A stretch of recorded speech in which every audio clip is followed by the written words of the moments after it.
நீ எவன் கூட்டணிக்கு வந்தாலும் வராட்டியும் விஜய் களத்துல இறங்கி போராட்டத்துல இறங்குவா தெரியுமா? பெண்களுக்கு எதிராக குழந்தைகளுக்கு எதிரான பாலியல் வன்முறைக்காக நிச்சயமா தமிழ்நாடு முழுக்க விஜய் தலைமையில ஒரு போராட்டம் நடக்கும். விஜய் களத்துல வந்து உட்காருவாப்ல. அன்னைக்கு உட்கார அன்னைக்கு Tamil Nadu can feel the heat. அன்னைக்கு நீ விஜயை தொடவே முடியாது. விஜய் நீ தொட்டு ராணுவத்தை கூட இறக்கு, நீ தொட்டு அவரை கைது பண்ண வச்சுங்க.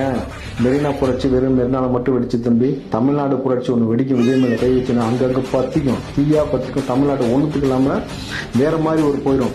அன்னைக்கே ஆட்சி விஜய் நினைச்சா வச்சுங்க ஒரே நாள் ஆட்சியை கழிச்சு விட்ட முடியும் தெரியுமா? விஜய் நினைச்சானா நான் களத்துக்கு வந்து நிக்கிறேன்யா, என் குழந்தைகளுக்கு பெண்களுக்கு பாதுகாப்புல இந்த மோசமான ஆட்சிக்கு இருந்து அப்புறப்படுத்தி தீரணும், இதற்காக நான் இன்னும் நிக்கிறேன், உண்ணாவிரத போராட்டம் நிக்கிறேன்னு சொல்லிட்டாங்கன்னு வச்சுக்கலாம். என்ன பண்ணுவீங்க? எத்தனை லட்சம் பேர் அரெஸ்ட் பண்ணுவீங்க? ஜெயில் இருக்கு, அவ்வளவு கொண்டு போய் அடைக்கிறது ஜெயில் இருக்கா? எத்தனை நபர்கள் வச்சுங்க? நீ ராணுவத்தை இறக்குனா கூட செய்ய முடியாது. இது நேஷனல் மீடியாவை தாண்டி கிட்டத்தட்ட நீங்கள் விஜயை தொட்டு உள்ளேயே வைக்கணும்னு வச்சுங்களேன். தமிழ்நாடு மட்டும் கிடையாது, அண்டை மாநிலத்துல கிளம்பி சரியா தமிழ்நாட்டுக்குள்ள வருவான். நீங்க நினைச்சிருக்கீங்களா தமிழ்நாட்டுக்குள்ள மட்டும் இருக்கு ஆள் இருக்குன்னு? உலகம் முழுக்க ஆள் இருக்கு. அண்டை மாநிலத்துல கிளம்பி வந்தான்னு வச்சுங்களேன், தமிழ்நாடு தாங்கவே தாங்காது. இந்த மொத்தமா விஜய் நினைச்சா ஒரே நாள் ஆட்சியை கழிச்சிட முடியும்.